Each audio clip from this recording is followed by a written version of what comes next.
I know I want to do My Little Pony Friendship is Magic as my first review series, but I want to try Disney first before I go down the My Little Pony route. So, which one should I pick? No, not that one, even though it's the one that started the whole Disney empire. No, and... Maybe I should review this one, even though it's been backlashed by critics for not following true to the story. I guess I should give it a go then.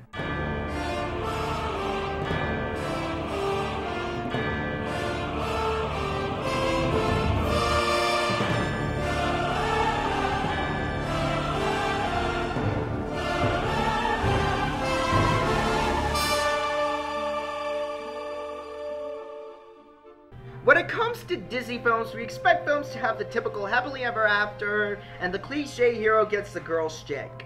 But in 1996, Disney has released its 34th animation adaptation film based on the classic Victor Hugo story, The Hunchback of Notre Dame, which centers Quasimodo, the deformed bell ringer of the cathedral, with his struggle to regain acceptance into society, where his caretaker, Claude Frollo, wants to rid the world of gypsies. A girl named Esmeralda who befriends Quasimodo, and Frollo gets the hots for Esmeralda and begins a genocide hunt to track her down, where Quasimodo saves her from death, of course, and Frollo dies. Quasimodo finally gets accepted into society, and that's the plot of the film mostly. When this film was released, it has received a lot of mixed reviews by critics by its darker tone, and the film was bashed by the fans of the Victor Hugo novel for not following true to the story. But personally, I love this movie as a kid. Sure, it scared me at times, but the film has a beautiful animation and a beautiful musical score and wonderful artwork, especially with the design of the Cathedral of Notre Dame in this film. I mean, I love how every single detail of the famous cathedral is followed perfectly in this film. And yes, I admit, it's unusual for a Disney film to have discrimination, genocide, religion, and prejudice, and lust in their films. And this film did all these aspects flawlessly. And this film had a rare moral and a story plot that the main character doesn't get the girl, which I think that is a good thing and a good taste of something for Disney to test the waters on new horizons. Don't get me wrong, I never said it was a bad thing, but if Disney followed the usual guy gets the girl shtick a lot, it does get annoying and it makes it, well, pretty much cliche. But that is my opinion on the matter. Reason why I like this movie so much as a kid is because how it shows kids and adults alike that no matter what you look like, whether you have flaws, disabilities, or even have to deal with the cruel and harsh reality of life or afraid to be accepted to the world, just be true to yourself and let no one say what you can do this or you can't do that. That's another thing why I love this movie, for its music. This shows that more like out there. I mean, Alan Menken and Steven Schwartz are geniuses when it comes to making wonderful scores and songs. Out There is sung by Quasimodo that just wants to be out on society, even for just one day, and he'll be grateful for the chance. And honestly, this song just screams to many of us who just want to be accepted and be around society flawlessly and without problems in life. And I think the musical version, I'll get to that one on another time. And the film version makes this scene more powerful and makes you want to sing along with it. Not only these songs, but the scores are well done and very enjoyable to listen to. Especially when we listen to the Latin chorus at the beginning of the film, I still get goosebumps just by listening to the chorus. Now here's my thoughts on the characters, though. For Quasimodo, who was voiced by Tom Hulce, is a kind-hearted 20-year-old hunchback bell ringer who has a kind heart who just wanted to be accepted to the world despite his deformity, which a lot of people who are born with disabilities or who are autistic like myself can relate to. People just want to be accepted for who they are despite the flaws that he or she possesses. And I love Quasimodo for making a perfect example on how people can relate on being accepted, because we all want to be accepted. Now for the villain of this film, Frollo, and how real-life bad guys would act. He is a dictator and claims that all he does is for the glory of God and the good of society.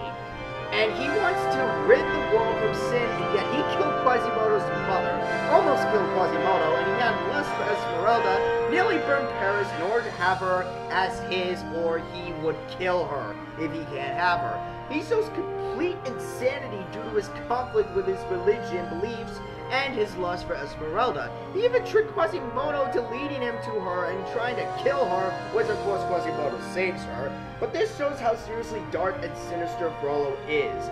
He is an abusive big brother figure to Quasimodo. He manipulates him by stating that the world is cruel and a dark place. Yes, he was right on that part, that the world is a dark and cruel place. But it's people like Frollo that have prejudice, hatred, anger in their hearts make the world that way. And yes, the world indeed is dark and cruel. And yes, the world is unfair. But we as human beings must learn to live. He even claims that all he does by committing genocide, destruction of the city, and imprisoning or even killing gypsies was all for the good of mankind, and all for justice, and the guiltlessness. And that's what makes Frollo that sinisterly dark. He thinks he's not the bad guy, but yet his actions and insanity proves otherwise. I mean, oh my god. I mean, the late Tony J did a flawless job of making Frollo's voice fit exactly to his characteristics. Rest in peace, Tony J. Now for Esmeralda, who was voiced by Demi Moore, is a gypsy girl who is, in my opinion, the best female character in this film. And I mean, she stood up against Frollo when she freed Quasimodo from being humiliated at the Feast of Fools. And she also shows Quasimodo kindness, something Quasimodo never even expected to receive due to his deformity. She shows that he is not a monster, but just a man with a good heart. She even has funny moments in the film, and that would make you want to laugh about. I honestly do not know why she wasn't a Disney princess. I mean, she fits the role nicely, and I personally love the songs she sung in the film, God Help the Outcast. Which, being a religious man myself, I see this song as a prayer for everyone who wants God to help those who are suffering from prejudice and discrimination from people who just have hatred and anger in their hearts. And personally, I don't see why they deleted the song Someday from the film and added it to the end credits. It would have made the scene more powerful and have more depth and more emotion in the film.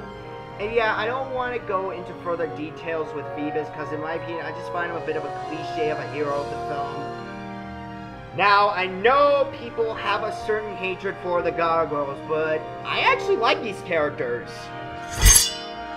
Can I explain why? Thank you. Now, as I was saying, I like the characters for being like Quasimodo's consciences, and have that funny and comedic humor in the dialogue of the film. And personally, I love how they make Quasimodo take a chance on going outside and experience a once-in-a-lifetime moment in the world, which I like these psychic characters for trying to help out a main character to have the courage of making a life-changing decisions. And I love their song, A Guy Like You. The song shows that they believe Esmeralda has the hots for Quasimodo, and show many reasons why she does.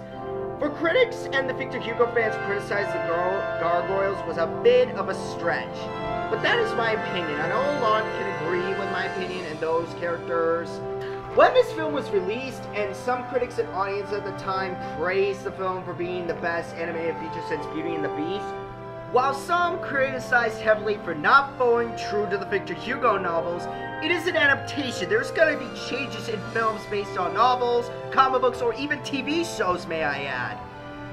And yes, the adaptation has to be flawless.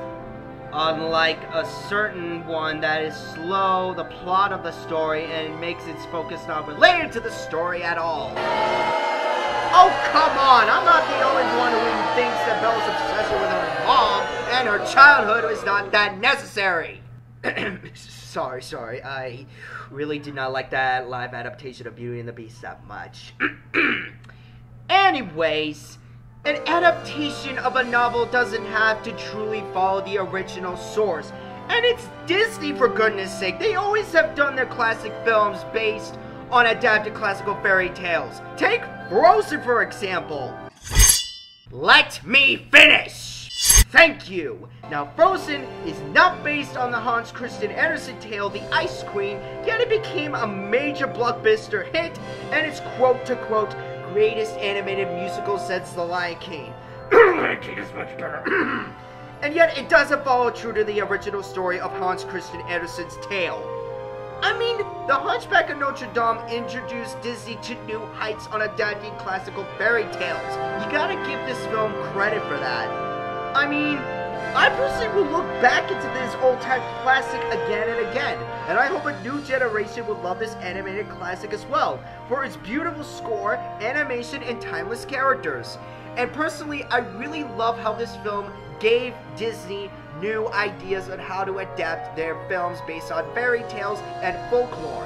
I can't wait to see what they're gonna do on their next films. I am Ben Maza. May the force be with you all, and have a good day.